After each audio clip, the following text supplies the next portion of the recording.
오늘은 부활절 이후 두 번째 맞는 주일입니다. 그래서 오순절, 성림, 강령절까지 부활의 의미가 뭔가를 생각하며 부활 이전의 삶과 부활 이후의 삶이 조금은 틀려하지 않을까, 그것을 고민하며 살아가는 그때입니다. 그리고 또 부족한 종을 지난주에 이어서 두 번째 이 귀한 강단에 불러주셔서 하나님의 말씀을 상고할 수 있게 되었습니다. 한 22년 동안 구약을 강의를 했어요. 특별히 모세오경을 강의할 때 다른 것보다는 이 야곱의 이야기를 할 때 조금은 창피하다 하는 그런 느낌을 좀 가졌어요. 왜냐, 겉으로 보면 야곱은 조금 속된 사람인 것 같거든요. 물질만 바라죠, 사기꾼이었죠, 속임수였죠, 파렴치한 기회주의자였죠. 과연 이러한 인간적인 그런 야곱의 삶을 통해서 하나님께서 무엇을 말씀하실까 궁금했어요. 아브라함의 이야기는 믿음의 이야기입니다. 자식까지도 모리아산에서 바치는 그런 믿음의 조상 아브라함의 얘기였어요. 이삭은 순종의 이야기였죠. 요셉은 꿈을 먹고 사는 사람의 이야기였어요. 어디를 가든 무슨 일을 당하든지 간에 하나님께서 자기에게 주신 그 꿈을 가지고 살아갔던 사람이 요셉의 이야기예요. 근데 야곱은 그렇지 않았거든요. 그런 인간적인 모습에 물질만을 추구했던 야곱의 모습을 창세기 29장 19절서부터 36절까지 만남이라고 하는 주제를 가지고 한번 생각해 보려고 합니다. 왜냐하면 야곱의 얘기를 보니까 야곱이 형 에서와 두 번 만났어요. 하나님과 두 번 만났습니다. 형 에서와 먼저 만나고 이제는 형 에서와 두 번째 만나기 그 전에 야곱은 하나님을 첫 번째 만나고 이제 두 번째 만나고 있습니다. 오늘 여러분과 제가 대독한 이 말씀을 보면 에서와 야곱의 이야기 중에서 야곱이 형 에서를 두 번째 만나기 이전에 이제 하나님과 만나는 그 대목입니다. 그래서 오늘 본문을 자세히 읽어보니까 여러 가지 질문들이 생겨요. 의심의 질문이 아니라, 그래서 질문을 하고 질문에 대한 대답을 해서 믿는 것이 아니라 이미 이 말씀이 하나님의 말씀인 것을 우리가 믿으니까 그 말씀에서 무슨 뜻을 하고 있는가 해서 질문하는 것입니다. 의심의 질문이 아니라 믿음의 질문이라는 것이죠. 여러 개 질문이 있어요. 그 첫 번째 질문은 오늘 24절 말씀을 보니까 야곱이 홀로 남았다고 얘기했습니다. 왜 야곱이 홀로 남았을까요? 자기의 모든 소유를, 심지어는 자신의 가족들을 다 먼저 앞서 보내놓고 왜 그는 홀로 남아있을까요? 아마도 400인을 대동하고 오는 형 에서 만나는 것을 두려워해서 뒤에 처져 있는지도 모릅니다. 아니면 그 무서움과 두려움 때문에 모든 소유와 가족을 다 앞서 보낸 후에 홀로 남아서 하나님과의 은밀한 만남을 원했는지도 모르죠. 마치 형 에서로부터 도망해서 아버지 이삭의 집을 떠날 때에 베델에서 꿈속에서 하나님을 만난 것처럼 이번에도 형을 만나기 이전에 하나님을 경험하기 원했는지도 모릅니다. 하나님을 만나서 무엇을 얻고자 했을까요? 야곱은 홀로 남아 있습니다. 또 22절에 보니까 오늘의 이 사건의 이야기가 그 많고 많은 강들 중에서 얍복나루라고 하는 그 강을 경계로 해서 야곱은 전 소유와 떨어져 있습니다. 얍복강가라고 하는 특수한 그 지명의 의미가 과연 무엇일까요? 야곱과 씨름한 사람은 누굴까요? 본문은 그저 그 어떤 사람과 씨름했다고 그의 정체에 대해서는 함구하고 있습니다. 왜 야곱은 이 정체불명의 사람과 밤새도록 씨름을 했을까요? 뭐 그저 주거니 받거니 대화하고 커피 나누면서 뭐 모든 어려운 일들이 있으면 썰이라 그렇게 하면 될 텐데 왜 하필 그 땀내나하고 끈끈하고 그 인티메이트하게 힘을 겨루듯이 하면서 씨름을 하고 있을까요? 어떻게 쉽게 보면 씨름이라고 하는 히브리 단어가 구약에 딱 2번 나타납니다. 그 딱 2번 나타난 데가 오늘 본문밖에 안 나타나요. 아주 희귀한 단어를 쓰고 있죠. 그리고 씨름이라고 하는 히브리 단어를 발음을 해보니까 그 발음이 아벅이라는 발음이에요. 야복, 아벅 발음이 비슷하지 않아요? 그 발음이 또 야곱 비슷하지 않습니까? 그러니까 원어로 히브리서로 이렇게 히브리어로 영어를 읽다 보니까 본문이 이렇게 돼요. 야곱이 야복 강가에서 아벅하고 있다. 어떻게 보면 아주 그 희귀한 단어 씨름이라고 하는 단어를 써서 야복이라고 하는 그 아주 특수한 그 지형에서 이 사건이 일어난 것은 야곱의 이름을 계속해서 우리들로 하여금 듣게 하고 있다는 것이죠.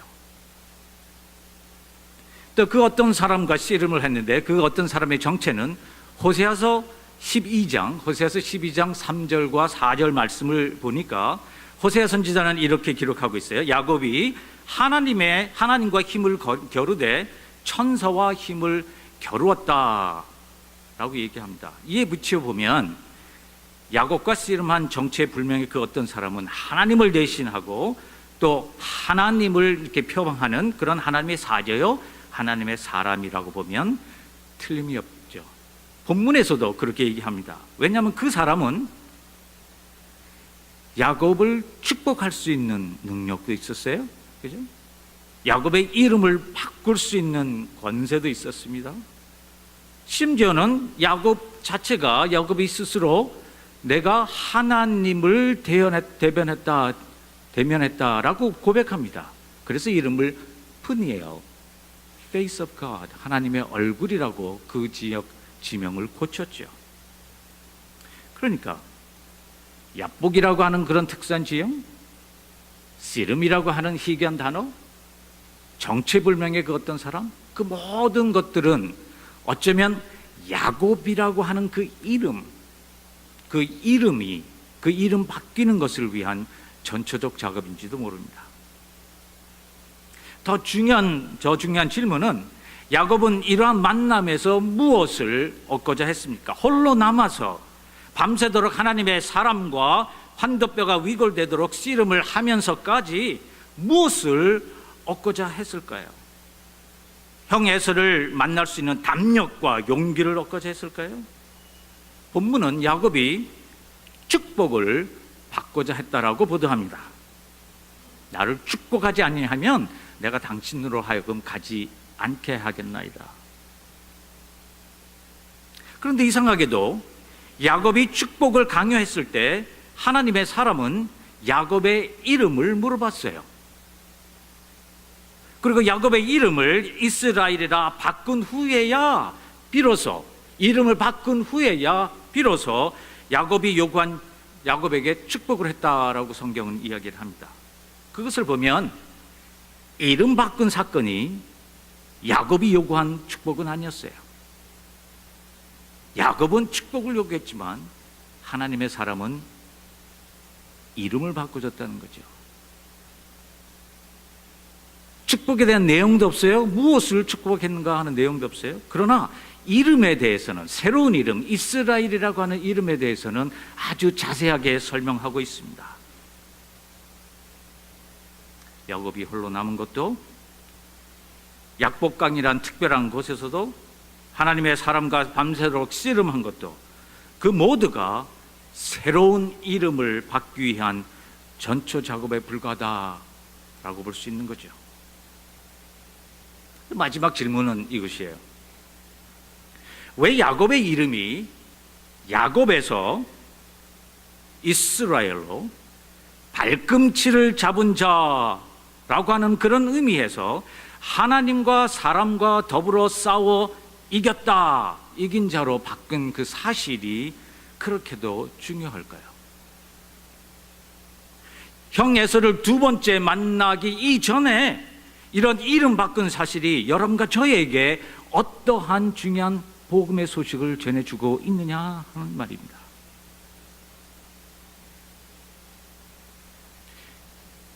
야곱의 이름 바뀐 사건은 야곱이 가졌던 에서와의 첫 번째 만남, 그리고 하나님과의 첫 번째 만남을 통해서만 그 의미를 알 수 있을 것 같아요. 한 걸음 더 나가서는 이 이름 바뀐 사건이 본문 바로 뒤에 나오는 야곱의 에서와의 두 번째 만남의 의미를 결정짓기도 합니다. 자, 그럼 야곱이 에서와 첫 번째 만난 그 첫 번째 만남에 대해서 한번 생각해 보죠. 창세기 25장 19절에 보면 에서와 야곱의 첫 번째 만남은 어머니 리브가의 태중에서 일어났습니다. 이 둘은 어머니의 태 속에서부터 서로 싸우는 그런 아이들이었죠. 에서가 먼저 태어났기 때문에 동생 야곱은 태중에서의 싸움에서 실패한 자로 그의 인생을 시작합니다. 야곱이라고 하는 이름이 그의 본질을, 그가 어떤 사람임을 잘 보여준다는 거죠. 야곱은 형 에서의 싸움에서 졌지만 그의 발꿈치를 잡은 사람입니다. 비록 처음 싸움에서 졌지만 끈질기게 처음 실패를 만회하려는 야심에 찬 사람으로 성경은 야곱을 묘사합니다. 형 에서의 발꿈치를 잡고 나올 정도로 끈질긴 사람, 지기 싫어하는 사람, 어쩌면 그의 끈질긴 삶의 태도로 인해서 고난과 고통의 운명을 안고 태어난 사람, 그 사람이 바로 야곱입니다. 에서와의 첫 번째 만남에서 장자의 명분을 빼앗긴 야곱은 갖은 술수를 다 동원해서 처음 실패를 만회하려고 하죠. 형 에서의 배고픔을 기회로 삼아서 장자의 명분을 떡과 팥죽으로 빼앗아 버렸습니다. 어머니 리브가의 도움을 받아서 나이 많아 눈이 어두운 아버지 이삭을 속였습니다. 형 에서에게로 전수될 하나님의 모든 축복을 가로챘다는 거죠. 외삼촌 라반의 집에서 라헬을 얻기 위해서 7년이나 더 일을 했습니다.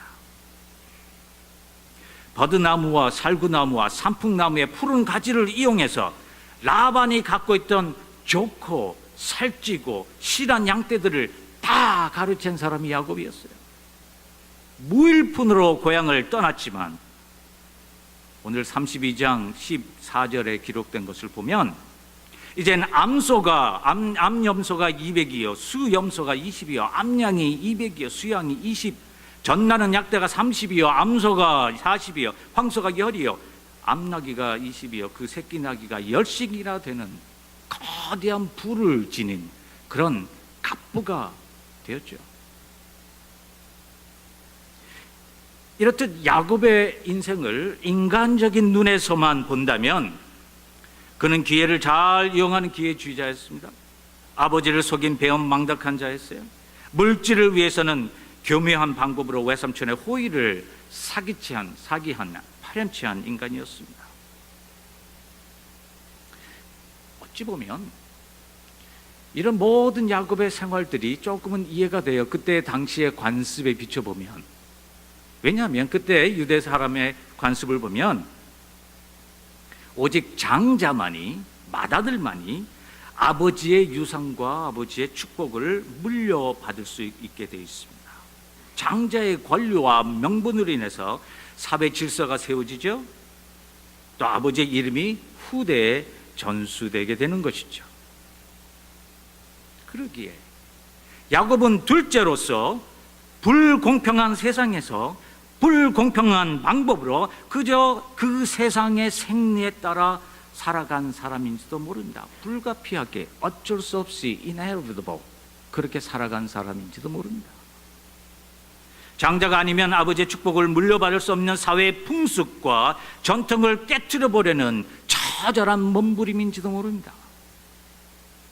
둘째라고 하는 불이익과 불공평을 숙명으로 받아들여야만 하는 인생을 뛰어넘어 보려고 하는 끈질기고 처절한 삶의 투쟁인지도 모른다는 거죠.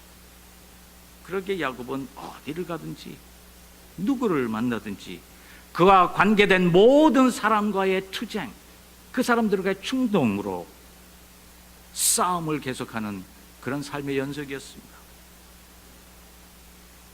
장자의 권리가 있는 형 에서와 싸웠죠. 축복을 줄 수 있는 아버지 이삭과 싸웠죠. 경제적으로 물질적으로 자기보다 월등히 위에 있는 외삼촌 라반과 싸웠죠. 14년 동안이나 일을 해서 열심히 일해서 얻었던 자기의 사랑하는 아내 라헬이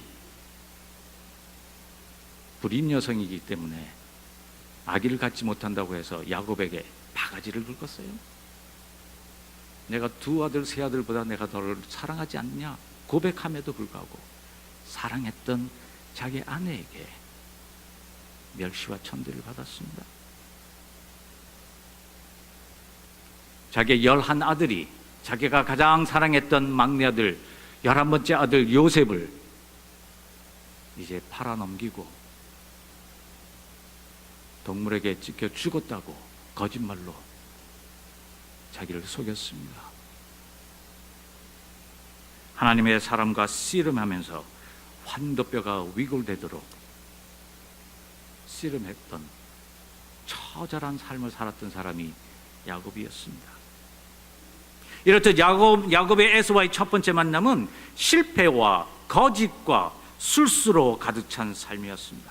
고향을 떠나야만 했던 망명자의 삶이요, 끊임없는 충돌의 삶이요, 물질의 풍요 속에서도 평안과 쉼이 없는 삶이었습니다. 성공은 했지만 고향을 등진 이방인의 삶이었다는 거죠.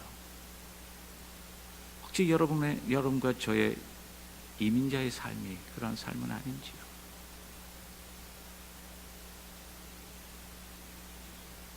이런 야곱의 인생은 또 다른 만남과 연결되어 있어요. 바로 하나님과의 첫 번째 만남입니다. 야곱은 목숨을 노리는 형 에서를 피해 아버지 집을 떠나 하란 땅으로 가는 도중에서 하나님을 처음 만났습니다. 만나고 싶어서 만난 것이 아니라 그냥 피곤해서 쓰러져 잠자고 있을 때 하나님이 그를 만나 주셨습니다. 28장, 창세기 28장 13절 이하에 보면 하나님께서 야곱에게 세 가지 약속을 해주십니다. 첫 번째, 야곱의 자손이 땅에 티끌같이 많아져서 그가 누운 땅을 그와 그 자손이 다 차지하게 되리라. 둘째에게 이루어질 수 없는 이 약속을 하나님께서 하십니다. 어디서 많이 들어본 약속의 말씀 아니에요? 아브라함에게 하셨던 약속의 말씀. 그 말씀을 도망하는 둘째에게 하나님께서 약속하십니다. 두 번째로는 아브라함의 약속을 넘어서서 야곱으로 하여금 고향으로 아버지의 집으로 다시 돌아오게 하리라. 세 번째로는 야곱과 함께 있어 그가 어디로 가든지 그를 지키며 약속한 모든 것을 이루기까지 그를 떠나지 아니하리라. 아비 집을 홀로 단신으로 무일푼으로 떠나는 야곱에게서 많은 자손과 많은 땅을 약속하셨습니다. 언제 돌아올지 모를 기약 없이 고향을 떠나는 야곱에게 귀향의 힘과 희망과 귀향의 꿈을 심어주십니다. 에서의 분냄을 피해 아무 도움 없이 먼 길을 떠나는 야곱에게 어디로 가든지 그를 돕는 자요, 누구를 만나든지 그를 보호하는 자요, 무슨 사건을 당하든지 간에 그를 인도하는 자가 되리라 약속하십니다. 그러기에 하나님의 약속들로 인해서 야곱의 인생은 이제 새로운 모습으로 바꿔졌다는 얘기죠. 이젠 단순히 도망자의 인생이 아닙니다. 비록 고향은 떠났지만 하나님이 함께 하시는 하나님의 약속이 이루어져 가는 삶이라는 거죠. 둘째로서의 불이익과 불공평의 삶만이 아니라 하나님의 특별한 약속을 받는 자의 삶이라는 것입니다. 끊임없이 중단하는 삶만이 아니라 하나님의 도우심의 손길이 때때마다 사건마다 앞길을 인도하는 삶이라는 것이죠. 많은 물질을 얻은 것도, 많은 가족을 거두는 것도 단순히 그의 술수와 그의 노력과 그의 끈질긴 그 인내로만 된 것이 아니라 하나님의 축복이요, 하나님의 약속이 실질적으로 이루어져 가고 있는 과정이라는 것입니다. 야곱의 삶은 이제 더 이상 세상적이거나 인간적인 삶만은 아닙니다. 하나님의 약속이 깊게 파고 들어가 있는 신앙의 삶이라는 거죠. 세속의 삶과 인간적인 삶과 하나님의 약속의 삶이 서로 떨어진 것이 아니라 서로 함께 붙어서 끊을래야 끊을 수 없는 그런 삶이라는 거죠. 우리의 이민자의 삶이 눈으로 보기에는 고통과 어려움이 있다 하여도 그것은 하나님을 처음 만났기 때문에 여러분과 저희 삶은 하나님의 약속들이 이루어져 가고 있는 삶이라는 것입니다. 그러나 문제는 여기 있어요. 과연 야곱이 자기의 삶이 하나님의 약속들이 이루어져 가고 있는 과정으로 이해하고 인식하며 살았는가 하는 거죠. 하나님을 처음 만났다 하여서 그의 삶이 바꿔졌다 하여서 과연 그가 그것을 인식하며 그러한 모습으로 살아가고 있었는가 하는 것입니다. 그의 삶이 자신의 끈질김과 노력과 술수만으로 채워진 삶이 아니라 이 모든 인간의 방법들이 하나님 약속의 능력 안에서 재해석되어야 함을 알고 인식하며 고백하며 살았는가 하는 거죠. 밖으로 보이는 하나님의 축복의 결과를 믿는 것이 아니라 그 축복을 가능케 하신 하나님 그분을 믿고 살았는가 하는 거죠.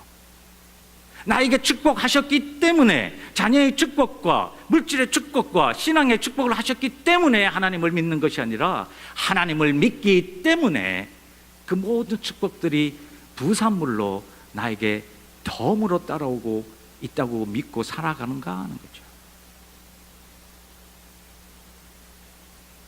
야곱은 그렇게 살아가지 못한 것 같아요.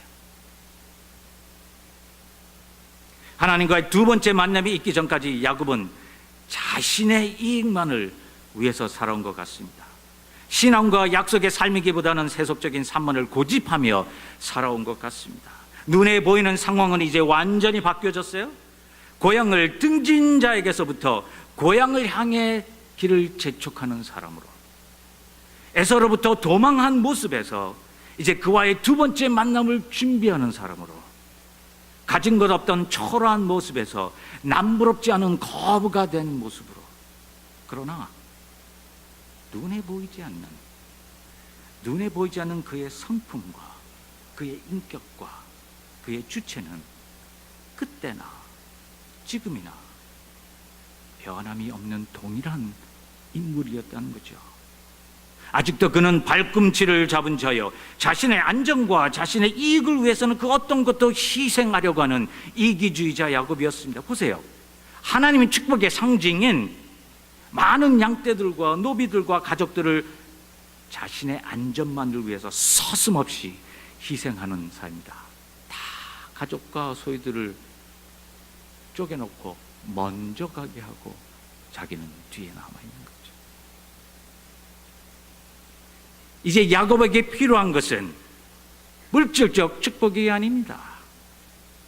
그의 주체가, 그의 이름이 바꾸어져야 된다는 거죠. 야곱의 본래 태어난 성품과 인간됨이 완전히 바꾸어서 새로운 사람으로, 새로운 인격체로 태어난 것을 하나님은 원하셨습니다.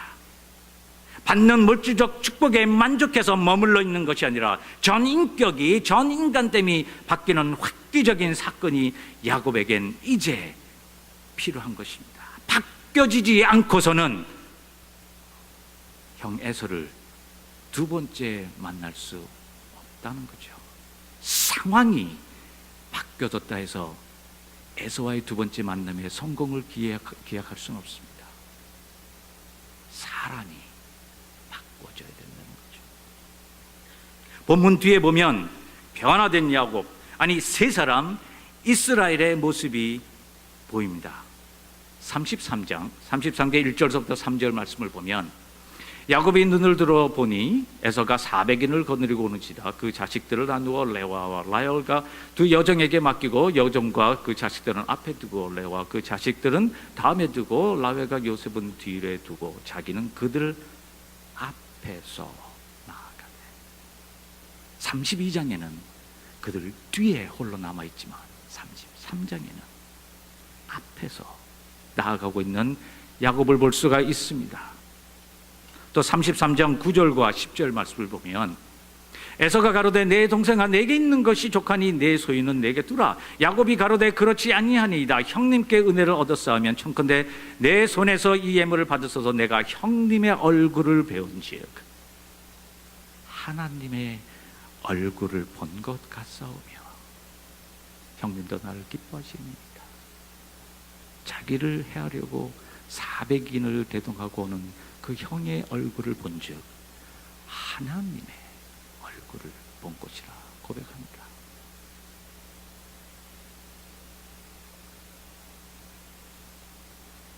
이름 바뀐 자의 모습입니다.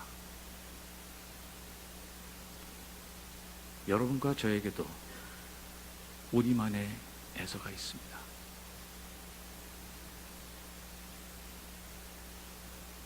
잊어버릴 수는 있지만 결코 용서할 수 없는 사람이 우리 마음 깊은 곳에 앙금으로 남아 있습니다.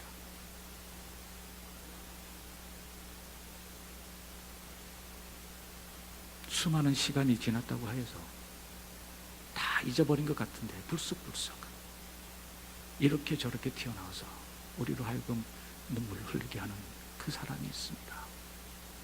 나의 자존심과 나의 삶의 방향과 나의 모든 것을 다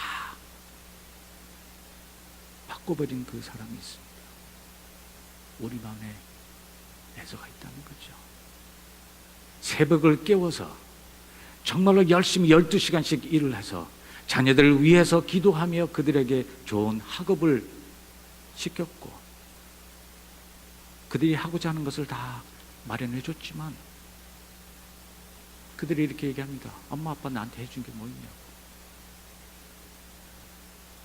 화가 나서 한 말이겠죠. 빈말로 한 말이겠죠. 그러나 그 말이 마음속에 꽂혀 있습니다.